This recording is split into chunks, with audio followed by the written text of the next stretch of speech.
por la derecha.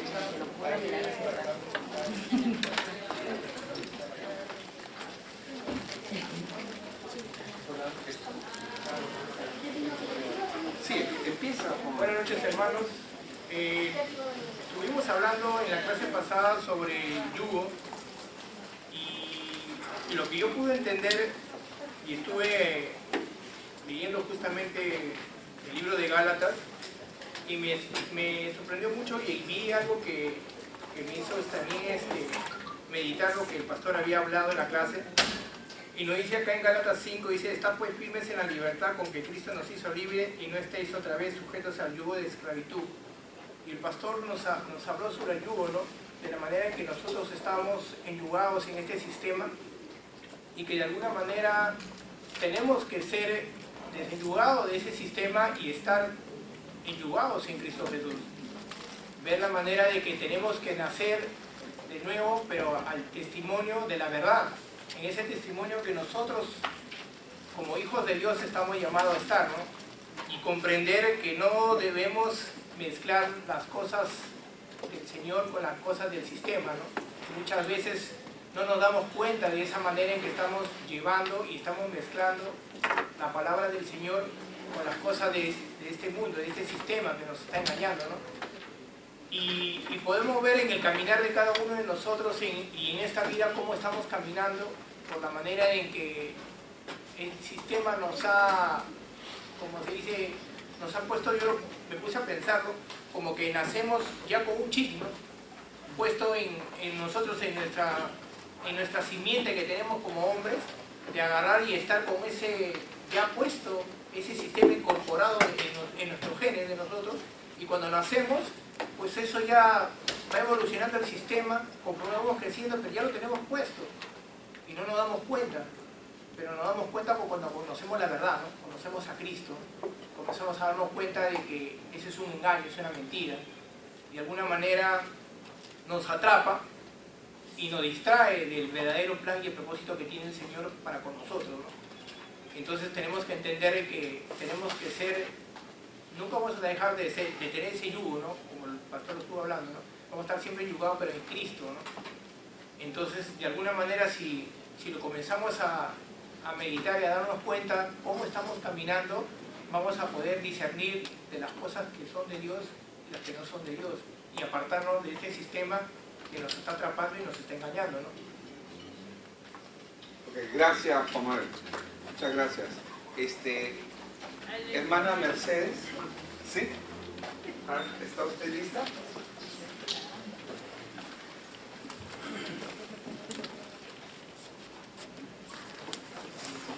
Uno.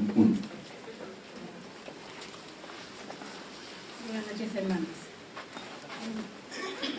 Realmente todas las enseñanzas que estamos recibiendo de este tiempo nos está ayudando bastante a conocer el plan de Dios. En primer lugar, ahora que hemos recibido la clase acerca del yugo, que realmente el sistema de este mundo tiene atrapado al mundo, al hombre natural que es sin Cristo.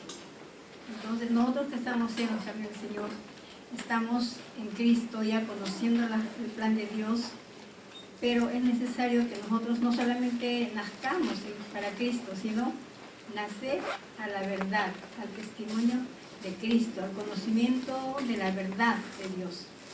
Si no tenemos ese conocimiento claro en nuestros corazones, vamos a ser atrapados nuevamente en el sistema del mundo. El enemigo ha planeado todo esto para distraer al hombre y apartar de Dios, con los engaños, con los diferentes sistemas que crean el mundo, ya sea emocionales, teorías, filosofías, que distrae al hombre y aparte de Dios cada día. Pero nosotros que estamos en Cristo tenemos que tratar de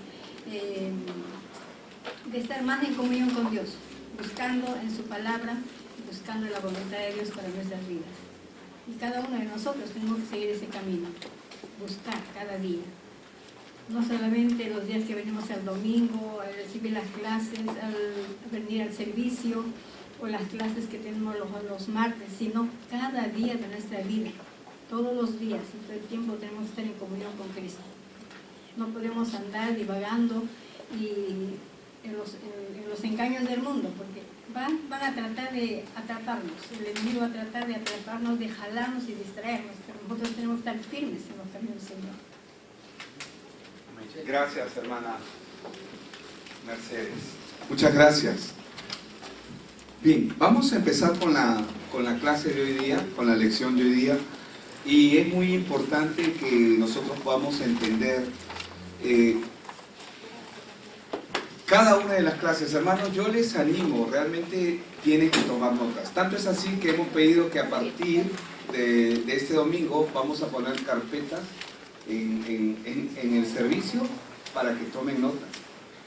O sea, y eso está bueno, amén, para tomar notas. Realmente nos va a ayudar. Tomar notas nos ayuda a recordar, a hacer nuestros resúmenes y ver cómo podemos, cómo estas clases pueden ser impartidas en nosotros. ¿Qué es lo que cambia el mundo? La idea en esta clase, en esta lección, es que al final podamos responder qué cosa es lo que verdaderamente cambia el mundo.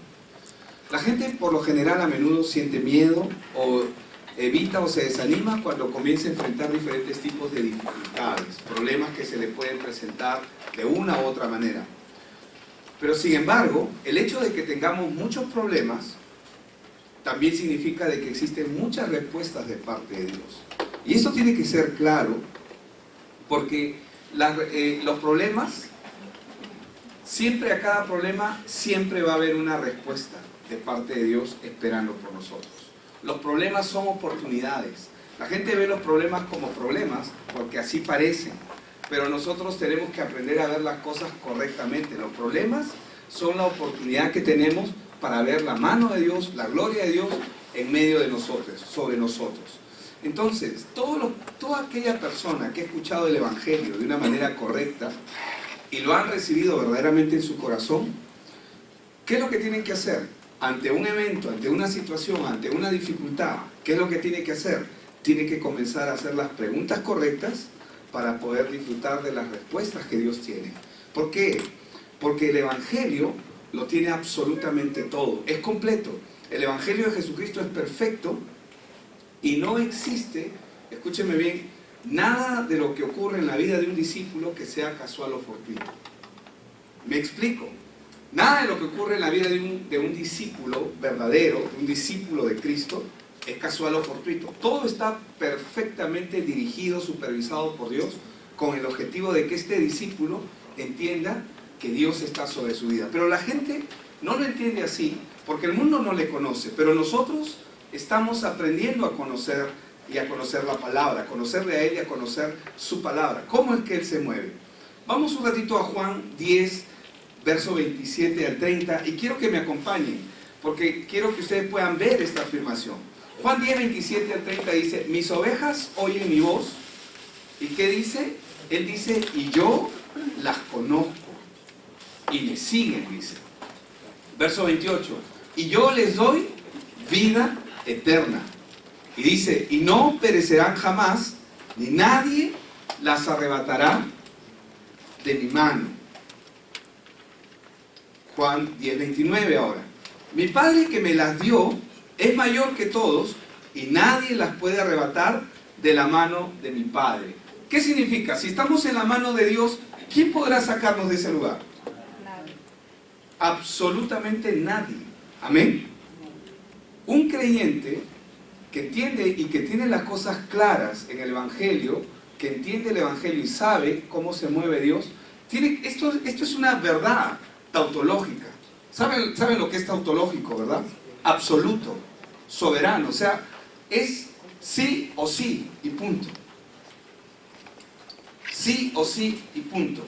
Habíamos comentado que las teorías, la ciencia se sirve de teoría, de postulados, de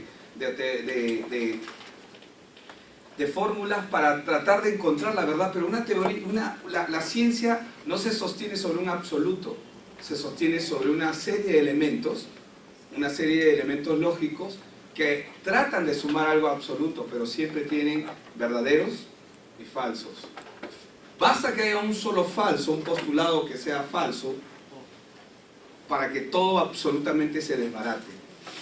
¿Me explico? En cambio, la palabra no. La palabra es absoluta, es soberana, es tautológica, es real, funciona. Dios dijo que el hombre iba a volver al polvo, porque del polvo fue tomado y al polvo iba a regresar. ¿Y es así o no es así? ¿Ha cambiado eso? No. Entonces, ¿qué nos habla esto?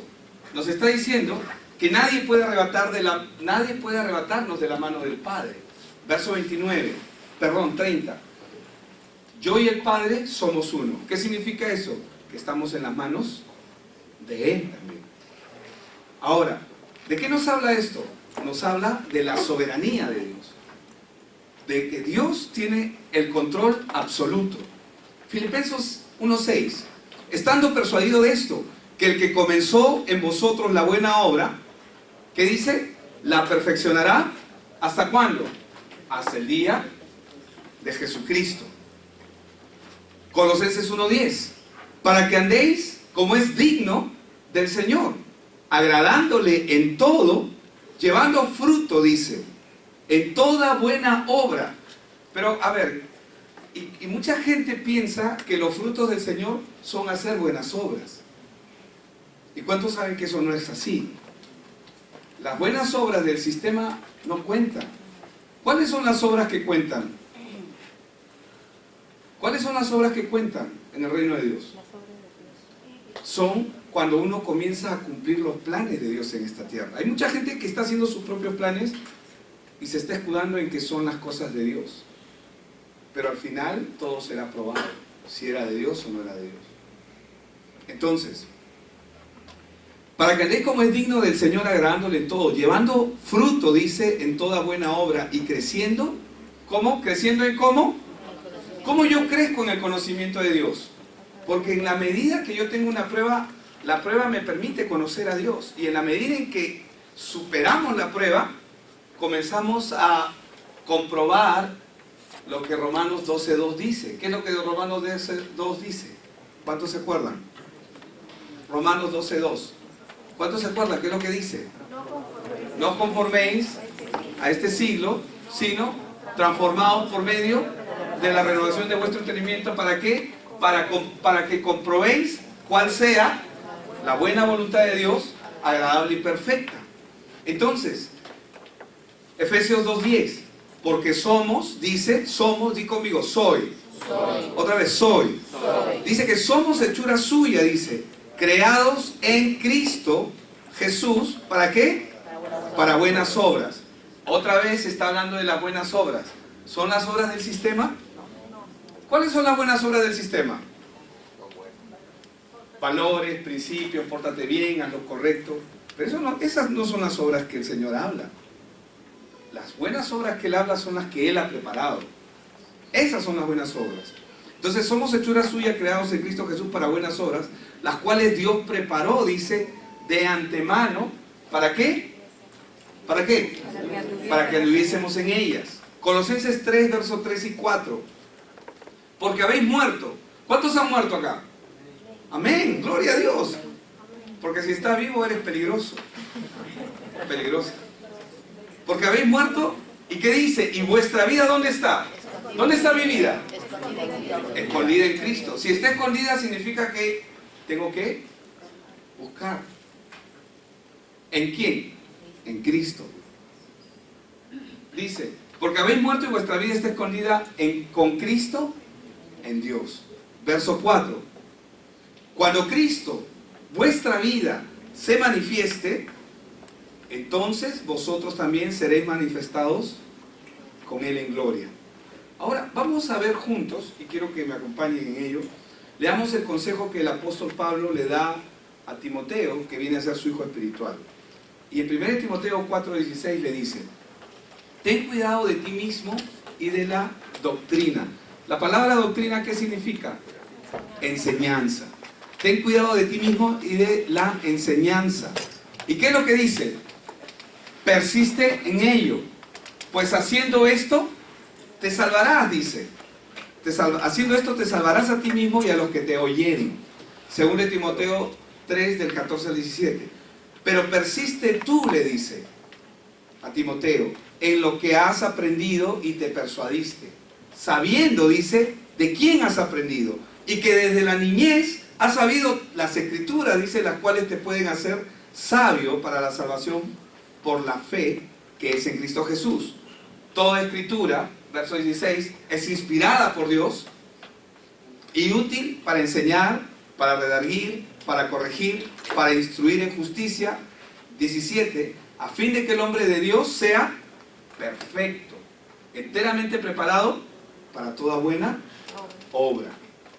Según Timoteo 2:2, verso muy conocido también para nosotros. Lo que has oído de mí ante muchos testigos, esto encarga a hombres fieles que sean idóneos para enseñar también a otros. Ahí vemos el proceso del discipulado en 4 generaciones.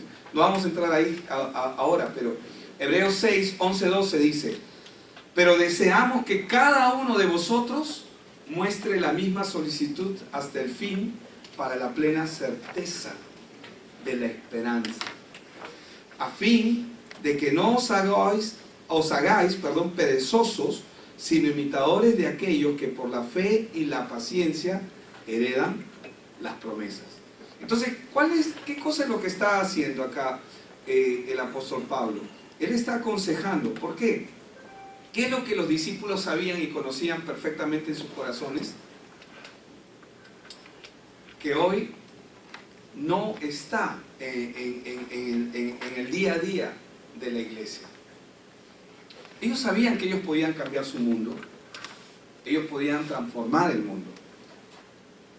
¿Qué era lo que ellos sabían? ¿Qué era lo que ellos entendían? Ellos entendían que Dios tenía un plan para sus vidas. Ahora, pero no era un plan cualquiera, era un plan que en el caso de ellos les iba a costar sus propias vidas. Por eso no importaba, para muchos de ellos no les importaba, con el fin de hacer la voluntad de Dios. ¿Por qué? ¿Cuántos de nosotros podemos llegar a una conclusión como esta? Romanos 14:8. Cuando, hermanos, en el Evangelio, cuando nosotros comencemos, digo comencemos porque yo también me incluyo, comencemos a vivir esta verdad en nuestras vidas, cuando esto sea real, vamos a morir por él. Y morir no necesariamente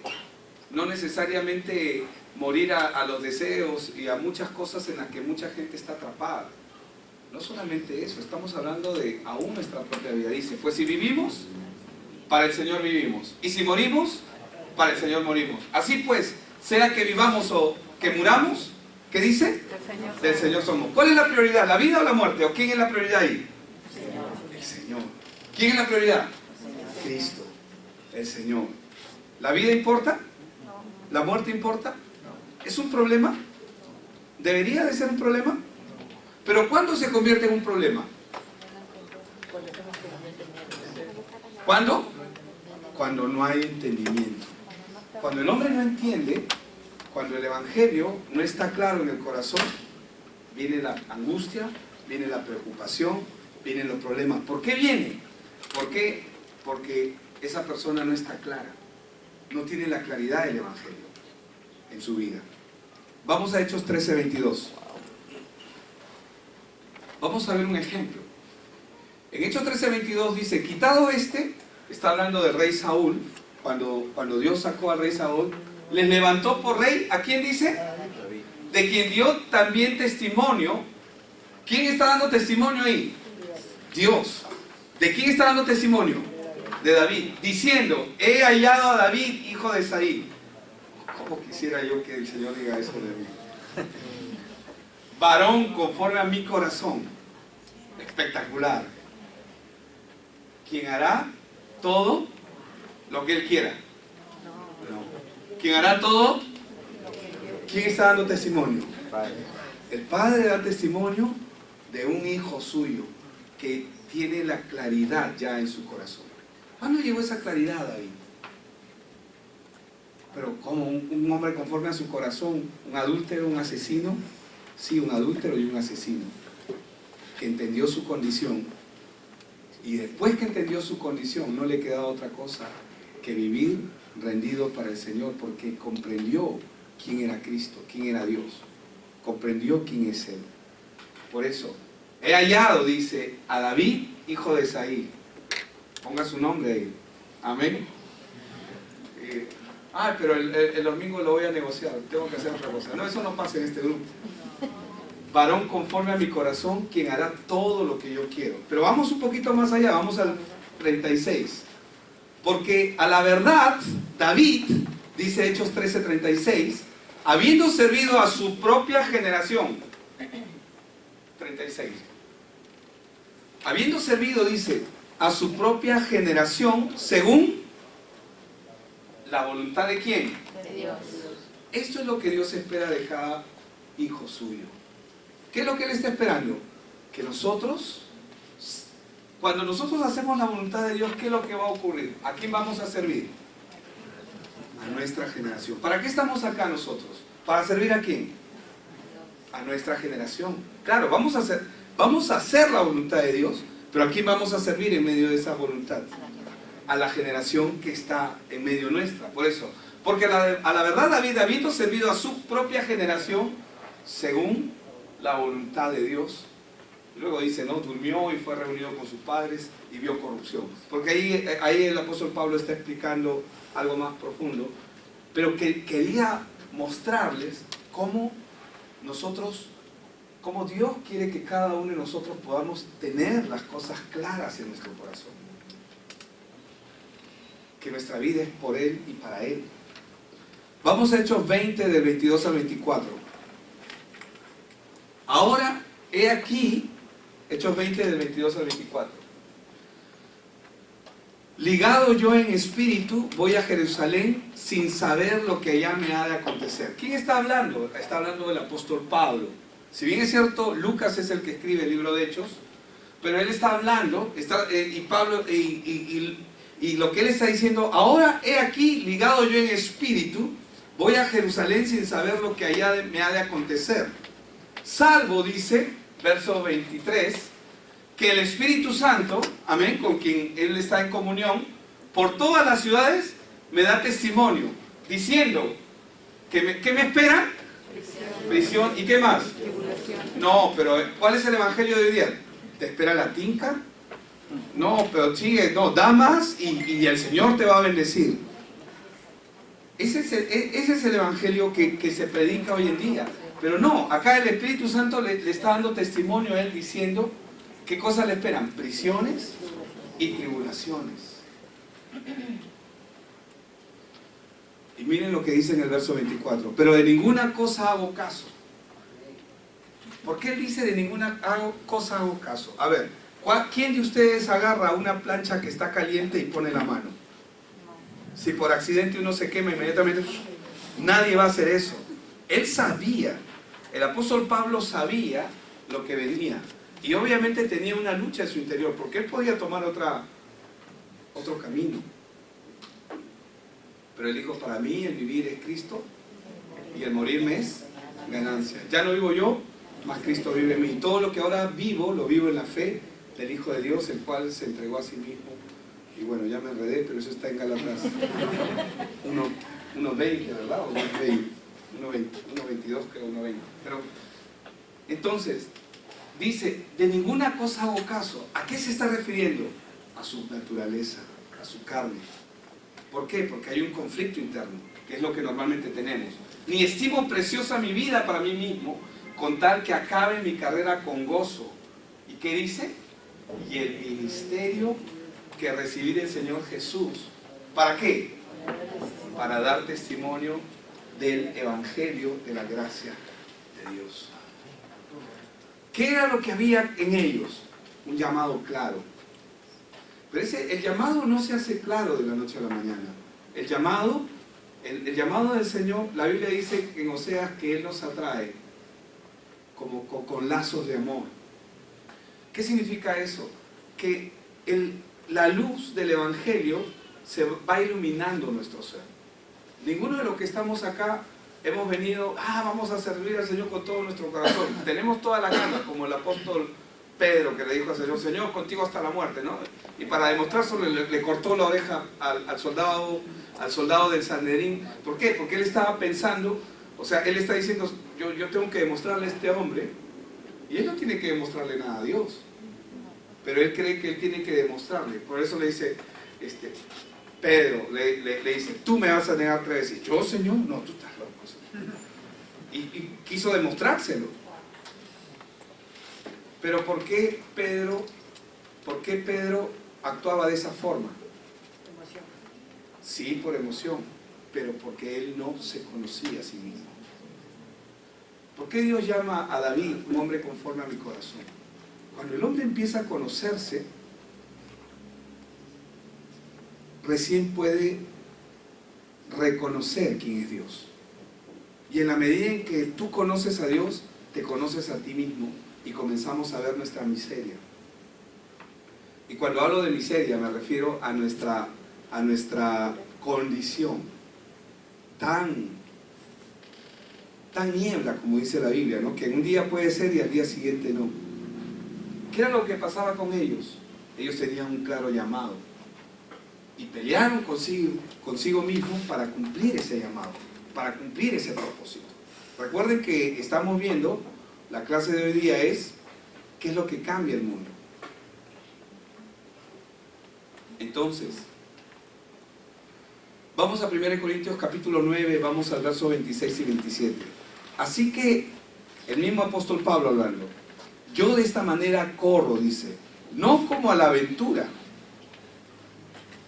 de esta manera peleo, no como que golpea al aire, dice, sino que golpeo mi propio cuerpo y lo pongo en servidumbre, no sea que habiendo sido heraldo para otros, yo mismo venga a ser eliminado.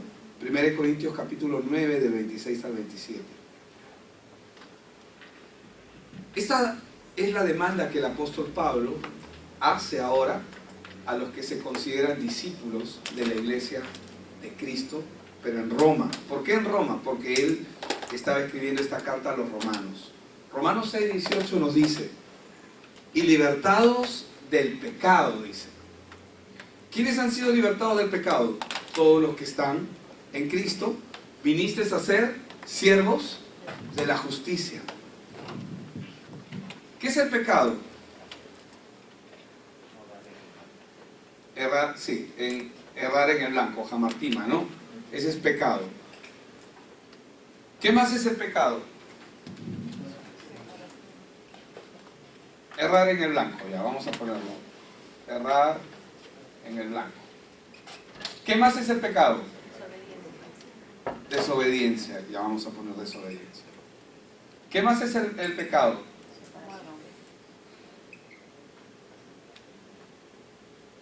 Muerte. ¿Qué más? ¿Qué más? Separación. Ya. ¿Qué más es el pecado? Ceguera. Ceguera.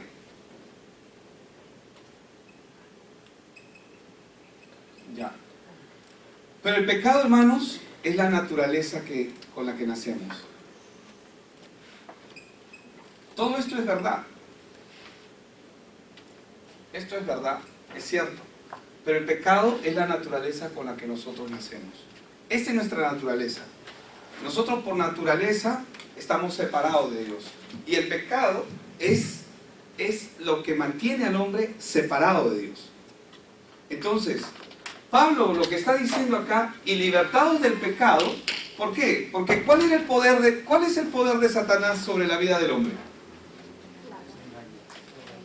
El engaño es la estrategia que usa el sistema del mundo, que él domina. Pero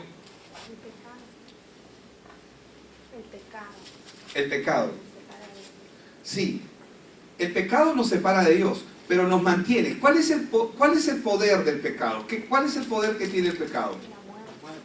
Así es.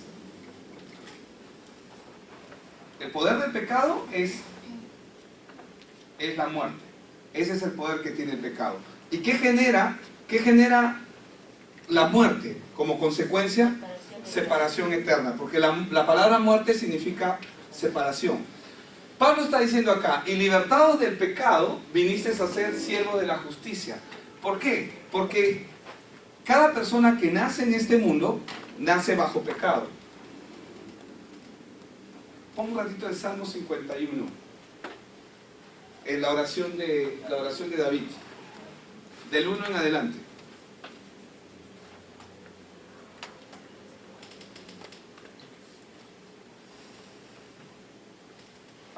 Dice, ten piedad de mí, oh Dios, conforme a tu misericordia, conforme a la multitud de tus piedades, borra mis rebeliones.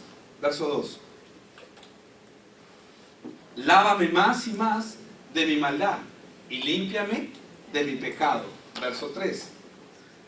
Porque yo reconozco mis rebeliones y mi pecado está, ¿cuándo? Algunas veces, de tiempo en tiempo. ¿Cuándo está el pecado? Siempre está delante de mí. ¿Por qué? ¿Por qué está siempre? Porque es nuestra naturaleza. El problema, entonces, ¿cuál es el problema del hombre? ¿Es el pecado? ¿Cuál es entonces? Es nuestra naturaleza. ¿Y qué es lo que nosotros tenemos como consecuencia? ¿Qué es lo que da ese pecado? Frutos. ¿Podemos evitar los frutos? Si yo limpio este árbol de sus frutos, a los meses, ¿qué va a ocurrir? Van a volver a salir frutos. Entonces, cuando David está reconociendo su posición delante de Dios, dice, porque yo reconozco mis rebeliones y mi pecado está siempre. Él lo está diciendo, siempre, delante de mí. Verso 4. Y acá viene el mismo, está reconociendo delante de Dios. Contra ti solo he pecado y he hecho lo malo delante de tus ojos, para que seas reconocido justo en tu palabra y tenido por puro en tu juicio. Verso 5. He aquí, en maldad he sido formado. Cada persona que nace con esta naturaleza de pecado y no puede cambiarla. Esta naturaleza de pecado le garantizaba a Satanás que el hombre siempre esté separado de Dios. Y el hombre no podía hacer absolutamente nada para resolver esa situación. ¿Por qué? Porque está muerto. Está separado. Ese es el gran problema. Y acá dice, en maldad he sido formado y en pecado me concibió mi madre. Volvemos otra vez a Romanos 6:18. Y acá el apóstol Pablo está diciendo, y libertados del pecado, vinisteis a ser siervos de la justicia, dice. Y en la clase anterior habíamos visto el yugo, ¿verdad? ¿Qué era el yugo? ¿Se acuerdan? Es un instrumento para unir dos bueyes. Ajá, es el instrumento. Y a esos dos bueyes se les llama yunta, ¿verdad? ¿Ok? Disculpe que no soy tan bueno. Pero dibujando. Ahí están los dos bueyes. Esto es una yunta. Y vimos que cuando nacemos, el sistema del mundo, gobernado por Satanás, y este es el hombre. Y Pablo dice, libertados del pecado, o sea, habiendo sido libertados del pecado, vienes a ser siervo ahora de la justicia. El hombre nunca es libre, siempre tiene que ser, o eres esclavo de Dios o eres esclavo de Satanás. Y nos conviene ser esclavos de Dios. Suena mal la palabra esclavos, pero en realidad nos conviene ser esclavos de Dios. ¿Por qué? Vamos al verso 19. Hablo como humano, dice, por vuestra humana debilidad. Pablo conoce y sabe de que somos débiles. ¿Por qué? Porque él mismo es débil. ¿Amén? ¿Cuántos dicen amén? ¿Cuántos débiles hay aquí? ¿Cuántos? Todos, ¿verdad? Que así como para iniquidad presentasteis vuestros miembros para servir a la inmundicia y a la iniquidad, así ahora para santificación presentad vuestros miembros. ¿Para qué? Para servir a la justicia. Entonces, esto fue lo que tenían los discípulos. Cuando ellos comenzaron a entrar en una claridad del Evangelio en sus vidas, ellos comenzaron a entender que tenían. Por eso es que Pablo dice, yo doblego mi propio cuerpo y lo pongo en servidumbre. Para servir a la justicia. Amén. Entonces, según Timoteo 1:13, Dice, retén la forma de las sanas palabras que de mí oíste, en la fe y amor que es en Cristo Jesús. Entonces, acá lo que estamos viendo es que es cómo es que nosotros tenemos que retener el Evangelio en nuestro corazón, el Evangelio puro. ¿Por qué? Porque el Evangelio fue contaminado. El Evangelio, Satanás siempre va a tratar de mezclar el Evangelio con otras cosas para que la gente no vea a Cristo, sino que vea otras cosas más. 5 pasos, 7 pasos, 8 pasos, 9 pasos, 3 técnicas, 3 métodos. Y entramos en un tema psicológico muchas veces y no resolvemos nuestro asunto directamente con Cristo. Porque Él es la respuesta absoluta y soberana. Ahora, ¿qué es lo que ha hecho Dios? Dios quiere que seamos, y nos puso de ejemplo por algo la iglesia primitiva de Hechos. ¿Y cómo es que se movía la iglesia de Hechos? Hechos 1:14, ¿qué es lo que nos dice? Dice que todos perseveraban unánimes en oración y ruego, dice, con las mujeres y con María, la madre de Jesús, y con sus hermanos. Hechos 1:14, lo tienen en pantalla. Entonces, debemos perseverar juntos, unánimes en oración. Pero Jesús le dio esta orden a los discípulos. ¿Por qué les dio esa orden? Que perseveraran. Porque ¿quién iba a venir? El Espíritu Santo. El Espíritu Santo iba a venir para que dé testimonio. Ahora, nuestra vida personal debería estar sustentada en este principio. Pero el tema es que mucha gente no entiende lo que es la oración y el ruego. Y mantenernos juntos. Dice la Biblia que ellos todos hablaban un mismo lenguaje. Tú le preguntabas a cualquiera y todos hablaban lo mismo. Cristo, Cristo, Cristo. Cristo es la respuesta, Cristo es la solución. Ahora, nuestra vida personal debe estar sustentada en el principio que Dios te estableció en la iglesia. Y esto se narra en Hechos de los Apóstoles. ¿Pero por qué? ¿Por qué ellos perseveraban unánimes en oración y ruego? ¿Por qué estaban juntos de esa manera? ¿Cuál era la razón? Porque ellos conocían y conocieron perfectamente que el mundo estaba atrapado en un problema espiritual. ¿Cuál es el problema del mundo? ¿Cuál es el problema del hombre? ¿Ah? ¿Cuál es? Está separado de Dios. Ese es el problema del hombre, ¿verdad? ¿Están de acuerdo todos o no? Claro. El problema del hombre es que están separados de Dios. Y los discípulos en Hechos de los Apóstoles, ellos sabían perfectamente que el problema del hombre es ese, que está separado de Dios y que está atrapado en un problema.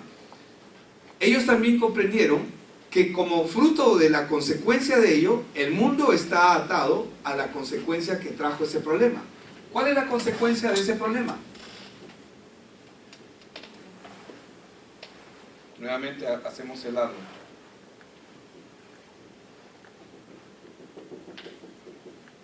¿Cuál es la consecuencia del problema? Si el hombre está separado de Dios, ¿qué es lo que va a hacer? Va a dar frutos. ¿Frutos conforme a Dios o frutos conforme al sistema? Conforme al sistema. El sistema gobierna, el sistema domina. Eso es lo que hace el sistema. Entonces, ellos comprendieron que el mundo estaba atado a un problema. Ellos sabían perfectamente cuál era ese problema, que lo narra Génesis 3 del 17 al 19. Ellos comprendían que el fracaso, la mala suerte, el dolor, el sufrimiento, eso no es el problema. ¿Cuántos saben que el fracaso, el dolor, el sufrimiento, la mala suerte, las frustraciones? ¿Cuántos saben que esos no son los problemas? ¿Pero son problemas o no? Se presentan como problemas, ¿pero ese es el problema? ¿Cuál es el problema verdadero? Que el hombre está separado de Dios. Ese es el problema verdadero. Pero ellos comprendían que todo eso eran los frutos del problema. Es decir, dolor, sufrimiento, así es, frustración,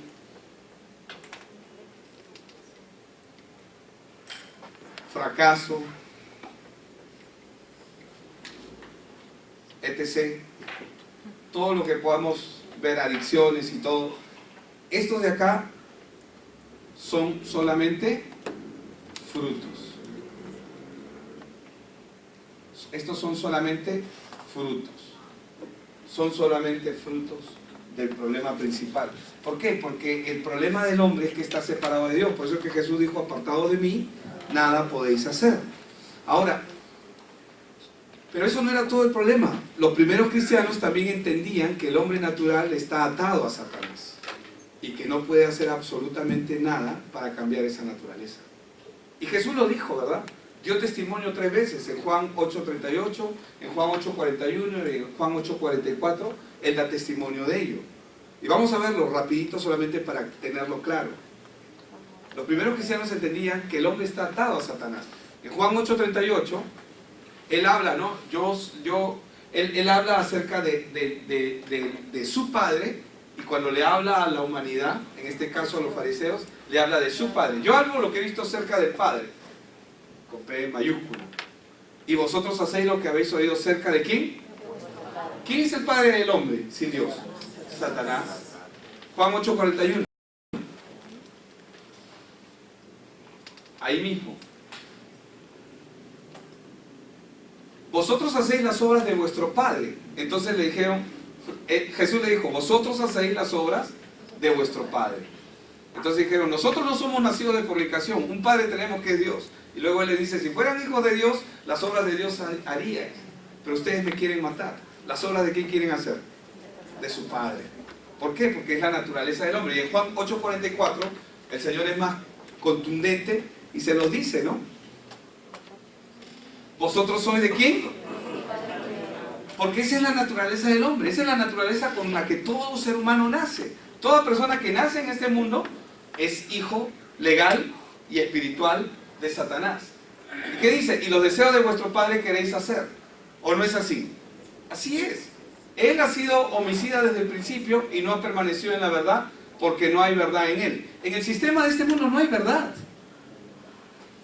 Hermanos, ustedes se van a sorprender. El sistema del mundo no hay verdad. Todo lo que vemos, la mayoría de cosas que vemos están fabricadas para que parezcan que son ciertas. Y se nos ha repetido de una manera tan continua desde nuestra niñez, en la escuela, en el colegio, que nosotros hemos llegado a pensar que muchas de las cosas que son, porque así nos han dicho, pero no las cuestionamos. Porque existen autoridades, entre comillas, que avalan ese tipo de hechos, que se dan como hechos, como el ejemplo que dimos, que es la evolución. Ahora, cuando habla mentira, ¿de quién habla? De lo suyo. ¿Por qué? Porque es mentiroso y padre de mentira. Entonces los discípulos de la iglesia primitiva conocían perfectamente estas verdades, y esto es lo que está establecido para el hombre que está separado de Dios. El fin del hombre es la muerte. No importa, por eso es que la Biblia dice, hay caminos que a los ojos de los hombres parecen buenos, pero ¿qué dice? Su final siempre va a ser camino de muerte. No importa si tiene dinero o no lo tiene, no importa si logra muchas cosas económicas o no, o viceversa, o de otra índole, no importa. Su final es camino de muerte. ¿Qué significa que el final de esa persona sea camino de muerte? Que va a morir en el fracaso de su vida, sin contentamiento, sin verdad, probablemente habiendo vivido un sistema religioso. Nuestra vida de fe tiene que estar basada en conocer estas verdades y saber de dónde Dios nos ha sacado y de dónde hemos escapado por medio de la obra de Cristo. Ahora, Cristo habló de una promesa. ¿Cuál fue? En Juan 14:18 Él dijo, no los voy a dejar huérfanos. Vendré a ustedes. Pero esa promesa es la consecuencia de la promesa inicial que Él hizo en Génesis 3:15. ¿Cuál fue la promesa inicial en Génesis 3:15? Que iba a enviar un Salvador. El Cristo iba a venir, el ungido.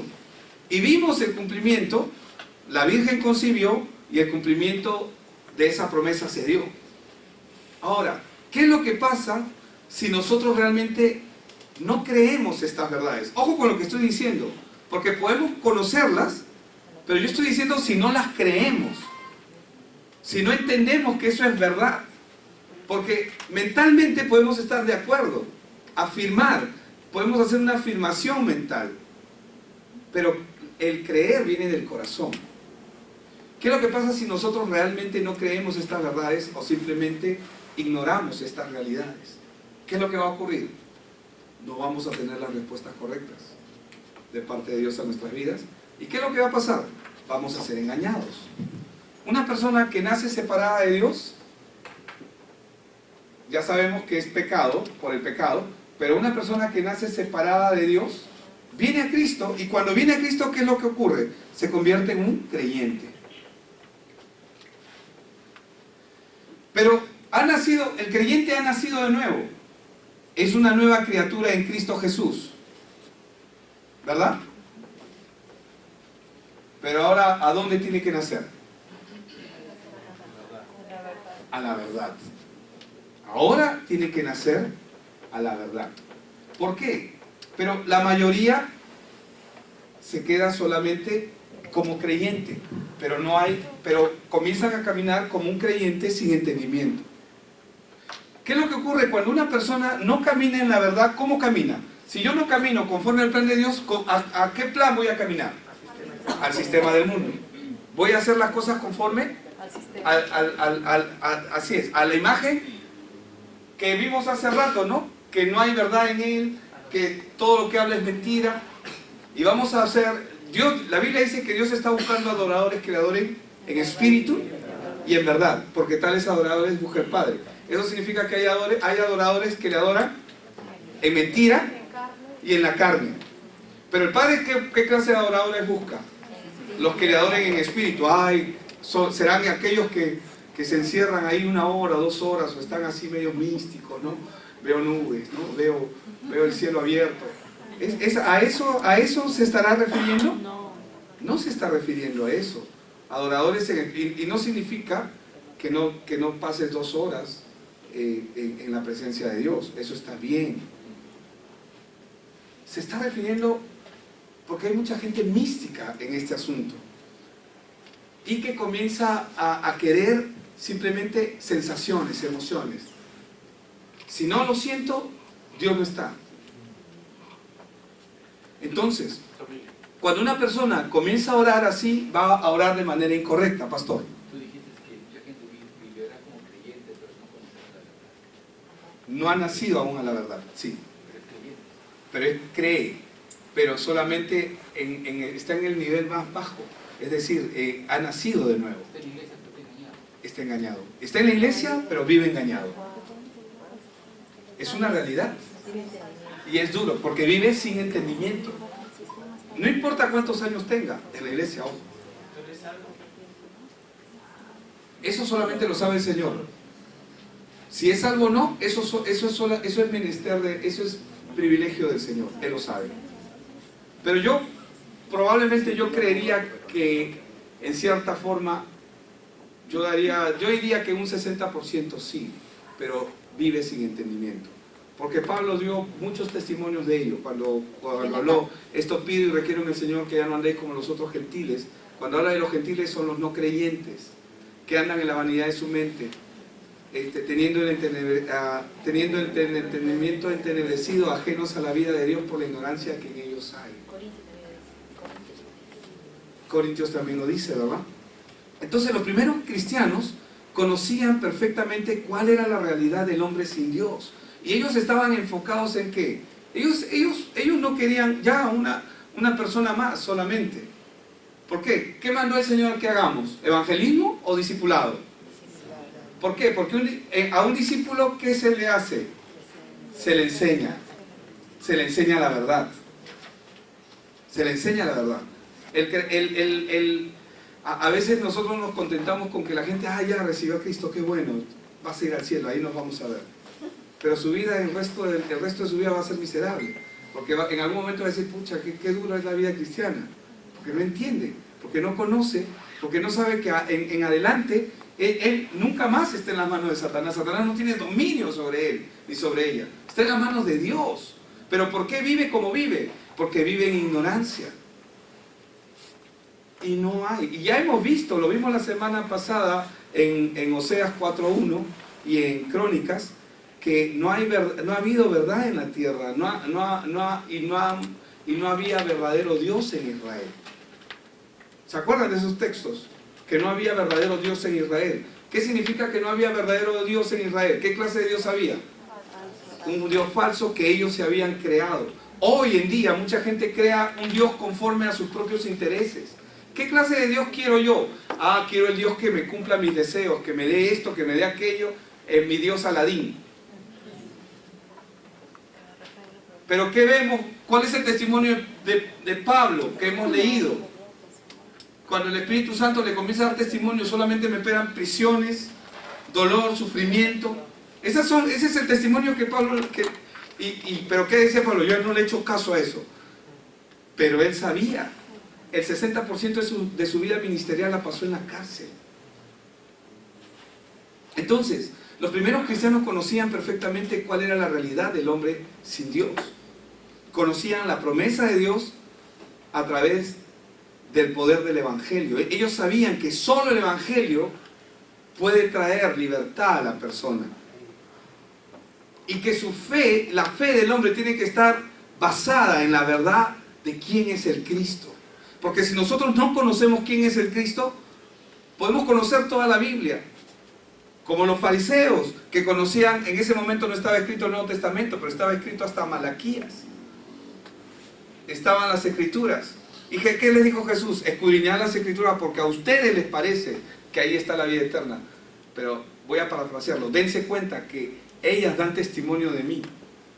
Era lo que el Señor Jesús les estaba diciendo. ¿Qué les estaba diciendo? Que las Escrituras eran el puente para llegar a Él. Y las Escrituras son Él mismo, porque Él es la palabra viviente. Entonces, solo Jesucristo, ellos sabían que solo Jesucristo podía quebrantar cualquier problema y puede quebrantar el poder de las tinieblas. Yo les pregunto, hermanos, ¿el cáncer es un problema? ¿Debería de ser un problema? No lo es. Y no debería de serlo. Yo sé que es una enfermedad, yo sé que es un problema, se ve así. ¿Por qué? Porque, ¿cuál es el propósito de la enfermedad? ¿Cómo entró la muerte al hombre? Por medio del pecado. Pero ¿cómo entró la muerte? Por medio del pecado. Pero ¿cómo entra la muerte? A través de la enfermedad. ¿O no es así? ¿Y qué clase de enfermedades hay? Hemos visto que están las mentales, están las físicas. Lo hemos visto en los 6 estados, las 6 cosas que el sistema inmuno nunca te va a decir. Lo vimos en la clase pasada. El tema de la idolatría también.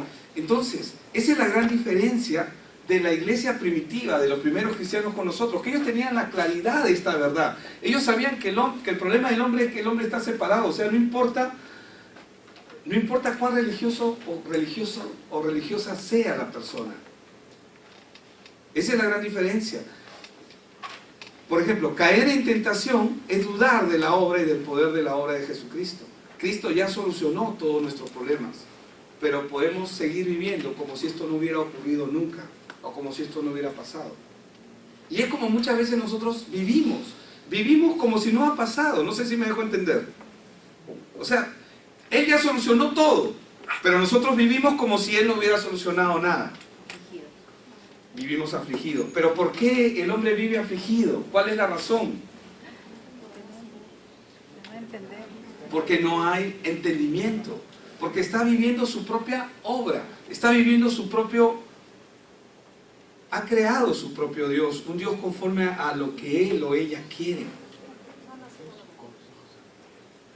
Posiblemente no ha nacido de nuevo.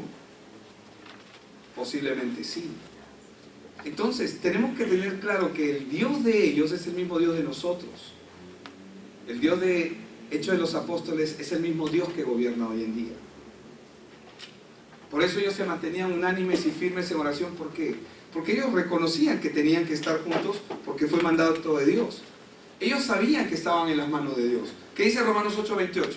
Y sabemos que para los que aman a Dios, todas las cosas les ayudan a bien. ¿Esto es para quiénes? Para los que conforme a su propósito son llamados. ¿Cuántos hemos sido llamados aquí? Amén.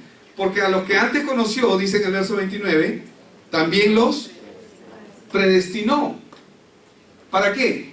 Para que fuesen hechos conformes a quienes.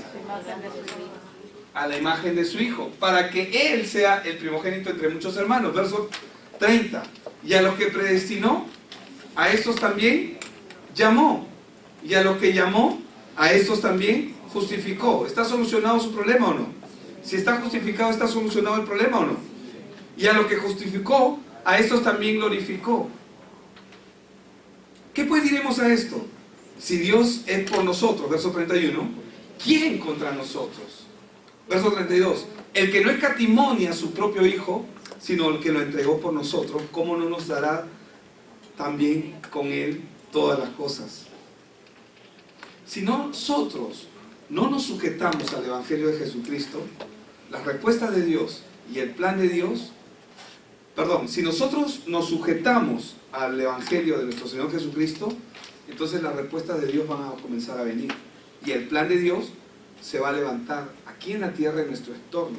¿Quién se beneficia con el plan de Dios?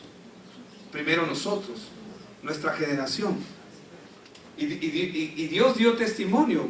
Él mismo dio el testimonio de David.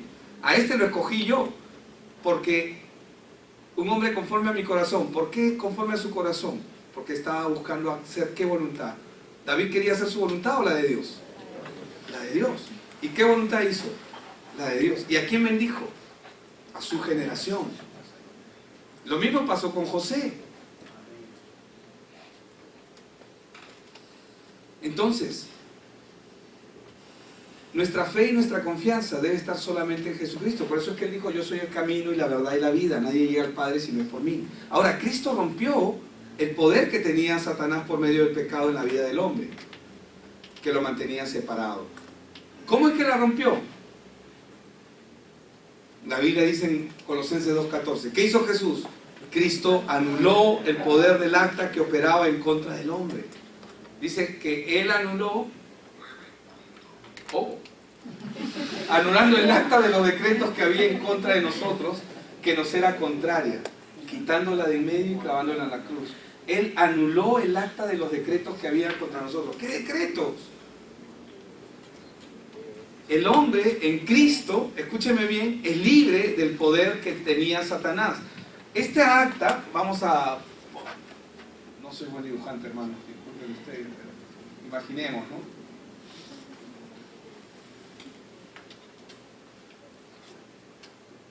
Esa acta era como un documento legal, ¿no? Una cosa así, por ahí. Era como un documento legal que le daba poder a Satanás. ¿El poder de Satanás cuál es? Era el acta. Pero esta acta, ¿qué es? ¿Qué es el acta? Es el poder de la ley. ¿Quién puede cumplir la ley? Nadie. Entonces, esta acta de decretos que operaba en contra de nosotros, ¿qué era? Era un documento legal que le daba la autoridad a Satanás sobre nuestra vida, ¿verdad? Lo hacía así. Pero cuando Él anuló el acta, Cristo anuló el acta, ese poder se rompió. El poder está anulado. Pero ¿qué es lo que Satanás ha creado en el mundo? ¿Qué ha creado? Un sistema. El acta ya no tiene poder, el acta ha sido anulada, pero ¿quién ha quedado? El sistema. ¿Y qué cosa es lo que con lo que continuamente nosotros tropezamos? Es con el sistema. Porque cuando nosotros nos alejamos de Dios, ¿qué hacemos? Lo cotidiano, lo que estamos acostumbrados a hacer, nuestra vieja naturaleza. ¿Qué hizo Pedro después que negó a Jesús? Volvió a las barcas, ¿verdad? Retrocedió. ¿Por qué retrocedió? Porque era el sistema que estaba plantado. ¿Y ahora de qué voy a comer? ¿Ya no está el maestro? Tengo que seguir haciendo lo mío. Y volvió, y retrocedió. Volvió al lugar de donde Cristo lo sacó. Por eso, Cristo anuló el poder del acta que operaba en contra del hombre Ahora, pero el hombre en Cristo es libre del poder del acta, pero se enfrenta ahora al sistema que Satanás ha creado en este mundo. ¿Me explico? Entonces, por eso es que tenemos que nacer a la verdad. Por lo tanto, ¿qué es lo que tiene que hacer el hombre ahora? Renovar y transformar su manera de pensar. Es por eso la exhortación de Pablo en Romanos 12:2, no os conforméis a este siglo, sino transformaos por medio de la renovación, ¿de qué? De vuestro entendimiento, para que comprobéis cuál sea la buena voluntad de Dios, agradable y perfecta. 1 de Pedro 1:14 dice, como hijos obedientes, no os conforméis a los deseos que antes teníais, estando en vuestra ignorancia. 1 de Pedro, del 18 al 20, dice, sabiendo que fuisteis rescatados de vuestra vana manera de vivir, la cual recibisteis de vuestros padres. También enseñados por quién? Por el sistema.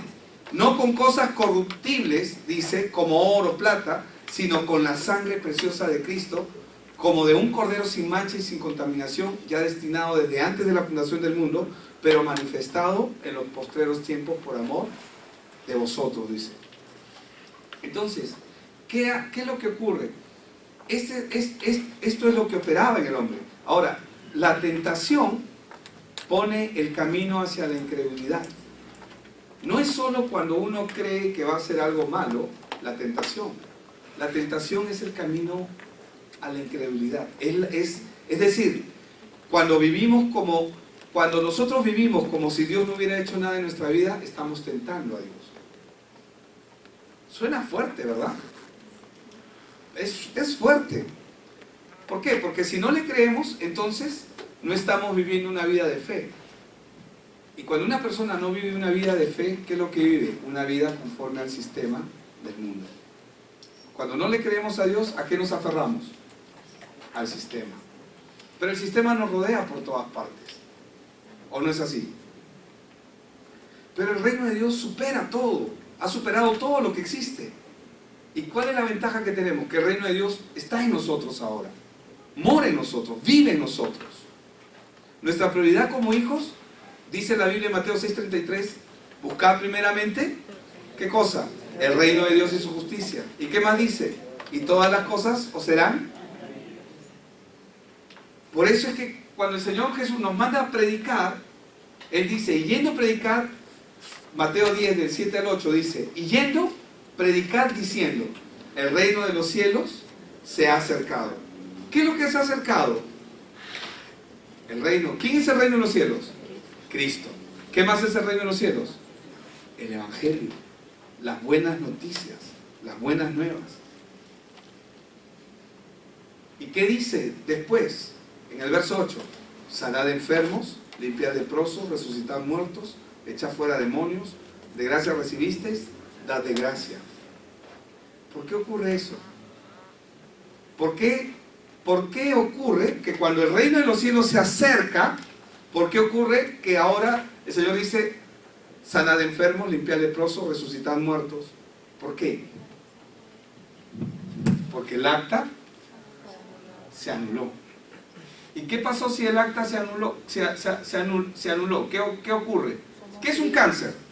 Vamos a poner un ejemplo. ¿Qué es un cáncer? Es una consecuencia del pecado. Ya. Pero ¿qué es un cáncer? Es un demoniazo que está gobernando ahí, que tiene la autoridad legal. Pastor, ¿puedes orar por mí? Ya, vamos a orar. Y el Señor en su misericordia lo sana a la persona de cáncer. Ay, qué lindo, ya estoy sano, o ya está sana la persona. Se va, y luego ¿qué ocurre? Al poco tiempo, ¿qué ocurre? Vuelve con otro problema. ¿Por qué? Porque aún está abajo. Entonces, ¿qué es lo que le conviene a esa persona? ¿Que ore por ella o que le dé el Evangelio? Porque al darle el Evangelio, yo le comunico lo que Cristo hizo, que Él anuló el poder de Satanás. Colosenses 2:15, ¿qué es lo que dice? Y despojó. ¿Qué significa despojó? Desalojó, los echó fuera, despojó a los principados y a las potestades y los exhibió públicamente, triunfando sobre ellos en la cruz. Eso es lo que dice. Entonces,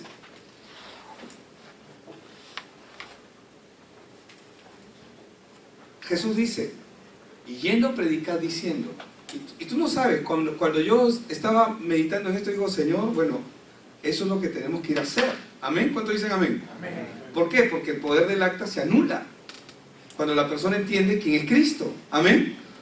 Entonces, sanad enfermo, limpiar leproso, resucitar muertos, desechar fuera demonios, de gracia recibiste, dad de gracia. Esto ocurre porque el acta se anula.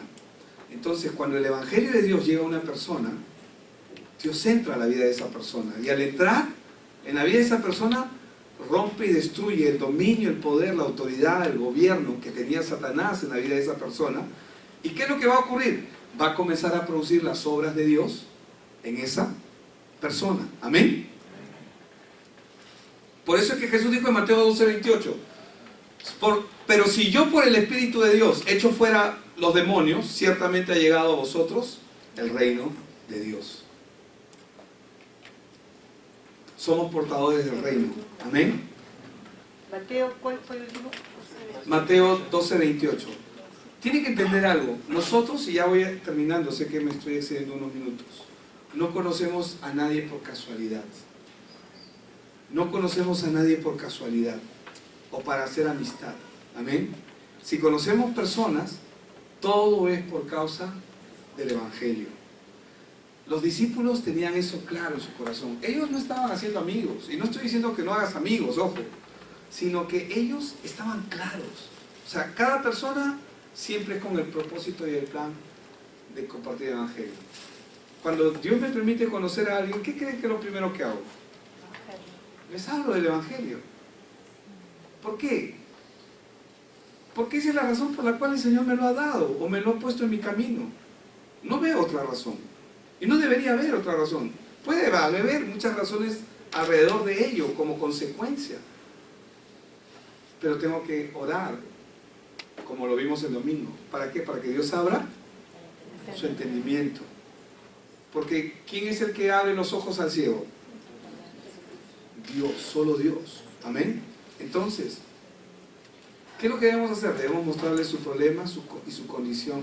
Y debemos enseñarle la razón por la cual Cristo vino a su vida, o por la cual Cristo ha venido a la tierra y ahora a su vida. Hermanos, el Evangelio es lo único que puede detener la maldad del mundo y puede traer la gloria de Dios. Entonces, ¿qué es lo que cambia el mundo? Tu mundo, mi mundo, nuestro mundo. Es entender nuestra condición. Es entender nuestra posición. Es cuando entendemos nuestro llamado en esta tierra. Es entender que estamos aquí para hacer solo la voluntad de Dios, como el rey David lo hizo. En Hechos 13:22, y con esto voy acabando, ya lo hemos visto, Hechos 13:22 y Hechos 13:36. Quitado cuando Dios sacó a Saúl, le levantó por rey a David, de quien dio testimonio, diciendo, dice que Dios dio testimonio, he hallado a David, hijo de Isaí, varón conforme a mi corazón, quien hará todo lo que yo quiero. En el verso 36, porque a la verdad David, habiendo servido y sirvió a su propia generación según la voluntad de Dios. ¿Cómo sirvió a su generación? Según la voluntad de Dios. Entonces, ¿de quién de nosotros Dios puede decir esto? ¿Quién hará todo lo que quiero? Amén. Tenemos que buscar, ese es el plan de Dios, que nosotros hagamos su voluntad conforme a su palabra. Y servir a esta generación conforme a la voluntad de Dios y no a nosotros. Amén. Vamos a